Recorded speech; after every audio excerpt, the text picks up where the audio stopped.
நிறைய இருக்கு. சுண்ணாம்பு சத்தும் இரும்பு சத்தும் நிறைய இருக்கு. கண் பார்வைக்கு உறுதுணையா இருக்கும் உணவு முருங்கைக்கீரை. முருங்கை மரத்தின் பட்டை, பூக்கள், இலைகள், வேர்பகுதி ரொம்ப உபயோகரமானது. மருத்துவ குணங்கள் மட்டுமல்ல, உணவாகவும் தீவனமாகவும் பயன்படுதுன்னு கண்டுபிடிச்சிருக்காங்க. ஒரு கப் முருங்கைக்கீரை சூப்பு 2.5 கப் பாலுக்கு சமமானது.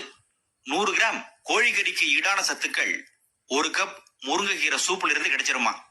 WHO உலக சுகாதார நிறுவனம் குழந்தைகளின் மதிய உணவுல 40% அளவுக்கு கீரைகள் சேர்க்கப்படணும்னு வலியுறுத்தி இருக்கு. இது நமக்கு கால்நடைகளுக்கும் அருமையான தீவனம் முருங்கை இலை, அதன் தண்டுகள். சத்துக்கள் நிறைந்த முருங்கை இலைகள், தண்டுகளை கறவை மாடுகளுக்கு கொடுத்தா 30% பால் உற்பத்தி அதிகரிக்கும்னு கண்டுபிடிச்சிருக்காங்க. அதனால இனிமே முருங்கைக்கீரை தானே அப்படின்னு மகாலட்சுமி மேடம்